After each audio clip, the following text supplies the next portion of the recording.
In the world of chaos, what people are looking for is a firefighter. Somebody who's going to be like, I got this. It's okay. I run into burning buildings all the time and I've come out unscathed each time. I'm still here. And so breathing was his superpower. The breath was his superpower. And so as I was talking to a client earlier today, we were talking about asking questions, being curious. And I said, just like a football game, there are different times, like plays are good, but you have to have situational awareness of knowing whether to run that play or whether to not run that play.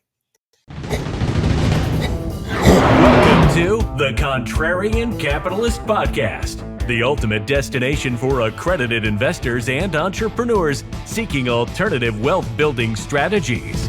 Discover how to fast-track your journey to wealth and time freedom by thinking outside the box. If you're ready to join the ranks of the Contrarian Capitalists and learn the most effective ways to reach your financial goals faster, you're in the right place. Let's get started with today's episode of the Contrarian Capitalist Podcast. Thank you once again for tuning into another episode of the Contrarian Capitalist Podcast. I am your host, Sylvania Harrod, a.k.a. your favorite Silverback. And today I want to talk to you about the most critical piece that separates us from the other animals out there. It is our ability to have critical thinking. So if anybody has not tuned any episodes before, one of the things that you'll hear me reference and one of the things that I love is gorillas. And the reason why I have gorillas that happen to be there is that a gorilla represents strength, it represents wisdom, it represents community. And the beautiful thing is that there's another representation that happens to be there. So I refer to myself as your favorite Silverback just because I'm the host and I can pick whatever I want to say. But more importantly, Silverbacks are leaders of groups. Now, Silverback is not just like your born position. It's not like we're in the Lion King and it's a circle of life. It is an earned position. It is earned through growth. It is earned over time.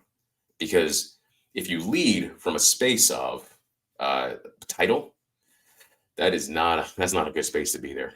But if you lead from a space of earned right, it makes things all possible.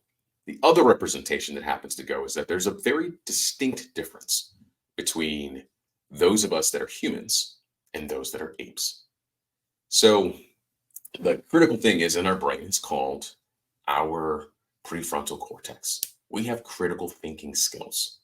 We have the ability to be able to learn.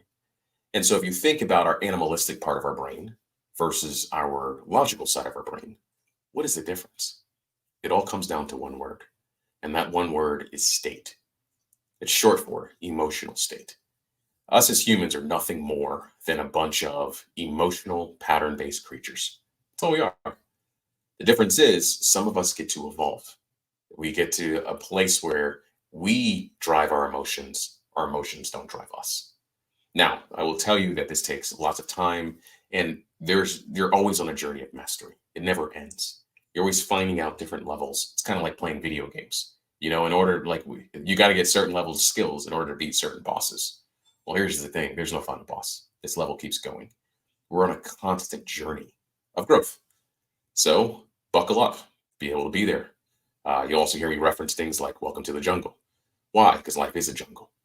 There are so many different types of predatory things out there that want to occupy your attention. The thing is that as your Silverback, my job is to guide you through those different parts of the journey. Otherwise, you wouldn't be tuning into this. This wouldn't be your jam. You'd find something else. You have your own time. Time is the most precious resources anyway. So let's talk about state. How do we maintain it? So yesterday I was reading the autobiography of Stephen Schwartzman. He is the founder and CEO of Blackstone, one of the largest private equity firms in the world. And so they have $1 trillion of assets under management. So for those of you that don't know, most private equity operate off of something called 2 and 20. So if you just take that big magical number of 1 trillion and you say that their typical annual fee is 2%, you go ahead and do the math. That's what at minimum is coming in the bank to be able to be there. So that might be a little bit of financial freedom if you happen to go there, but let's rock and roll from there. But if we look at that number, we look at one of the things he was talking about was he had to learn that no matter what level you're at, it's always a constant journey of growth. But he talked about in his younger days, he learned something that made a significant difference in his life. One of the things that he learned was that when he was in a meeting, the first thing he would do before he would respond is he would check his breathing. He would see, is his shoulders hunched over? Is he leaning in? Is he starting to compact his body? Or can he sit back, roll his shoulders back, and take a deep breath 3 or 4 times before he responded? And what that did was, in the world of chaos, what people are looking for is a firefighter. Somebody who's going to be like, I got this. It's okay. I run into burning buildings all the time, and I've come out unscathed each time. I'm still here. And so breathing was his superpower. The breath was his superpower. And so as I was talking to a client earlier today, we were talking about like asking questions, being curious. And I said, just like a football game, there are different times, like plays are good, but you have to have situational awareness of knowing whether to run that play or whether to not run that play. So he said, I asked a question. I was scalded later. And so I asked him this question. What were you feeling before that drove that question? And he goes, well, I felt like I wasn't adding value to the conversation. So I wanted to add value to a conversation by asking a question. And I go, aha, you found it. That thing that was driving you was your own personal unworthiness. So you brought your unworthiness to a situation that it was going to come back and bite you. So he then goes like, well, actually, nobody's ever brought that to my attention before. I said, yeah, because we're playing a different game. Once you get to the place where you go ahead and you can take a breath, you can realize what matters to you. Sometimes you can be in a meeting, you don't have to say one word. Some of the most powerful people I've been around say very few words. But when they say it, they have meaning. A few days ago, we just lost James Earl Jones. To me, it's either his voice or Morgan Freeman is the voice of God. Right? You think about it. Simba, remember who you are. So why do I say all those things? I say that because as you sit there and you watch this, you got to ask yourself these questions. If all we are is nothing but a bunch of emotional patterns running our desire, do we truly have free will? That's a loaded question, right? It's like a chicken running with its head cut off. So we're out there executing and being able to do, and we're going to see opportunities. We're going to find things to be able to be there, because as you tune into the frequency of going ahead and being contrarian and a capitalist, opportunities everywhere. The key thing, like we talk about in real estate, is knowing what your buy box is. If you don't know what your buy box, like what to say yes to, then you don't know what to say no to.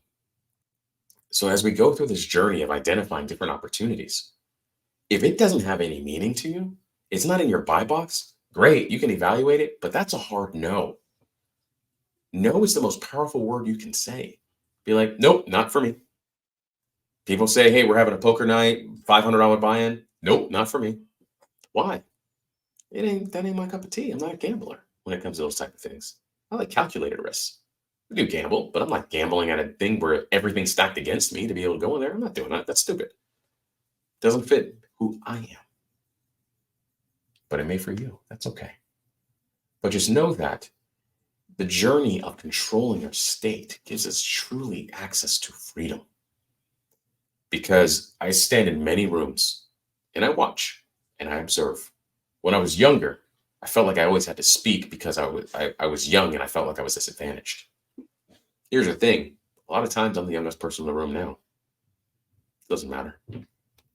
What matters is making sure that I bring peace to chaos. Because if you're in the jungle, it's chaos, man. There's chaos constantly to be able to be there. You don't believe me, literally tune into any media channel or things to be able to be there. The world is burning. We're going into depression and all these things to be able to go there. Why? Because if it bleeds, it leads. That's the business of media. They need to get your attention. So typically what they use is they use fear to get your attention, because fear sells way more than love. Because most people are operating from a space of fear. Am I going to have enough? Am I enough? Will I be loved? That's what's driving them. You want to know how you figure out what's driving you? What are the deep, dark things that you're secretly afraid of, that you won't share typically in public?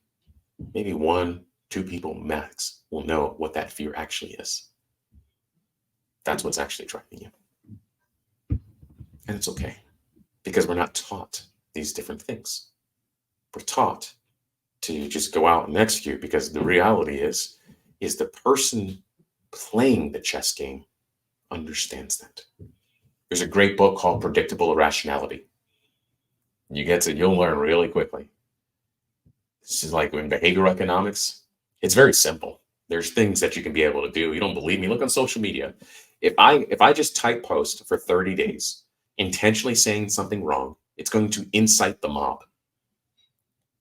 What they're going to do is they're going to go ahead and they're going to try to correct me. It's human nature. It's called engagement bait. They do it intentionally. They're going to say something and make it a little bit off. Why? Because I got to disrupt you so that you respond. It's done. What do you think the terminology is called? Sex sales. It's the same thing. It's a pattern disruption. So as media understands that game and has been playing that game for years, you get to go ahead and ask yourself this question: am I driving, or am I a passenger? But I believed I was actually driving. And the more you get to a space of understanding practices of breath work, meditation, which I'll have those individuals on, the more you're going to be able to access and unlock your own freedom. I love the freedom unlocked button, or FU button, however you want to look at it. Those are the keys. So before we can get to a place of like, well, is this the right decision? Is this wrong decision? Blah, blah, blah. Everything is subject to who you are, your personality, what you really care about, what you're really afraid of. Because once you can identify those things, then you can actually grow. I look at it as like getting straight A's in life. In order to learn anything, you first have to be aware of what you don't know. Then you have to be willing to dance through the phases of awkwardness and be at a place where you're like, all right, I'm just willing to be awkward. I'm willing to be humble enough and vulnerable enough to know what I don't know and ask the question. Then after asking the question and having repetition over time, you get to the last A, which is automation. It just becomes who you are. You get to a certain level of like unconscious competence, where it's like you've been done it so many times that it just seems like it's who you are. Those are the phases, my friend. So I'll leave you with that piece and land the plane on this episode, which is just know that you have the ability, because you made the choice to listen to this podcast, to start on the journey of really, truly unlocking your freedom. So, as always, truly grateful for the opportunity to share this message with you today. The other thing I want you to know is that you can find me on all social media platforms at Sylvania Harrod, and I'm here to serve. So, cheers, everyone.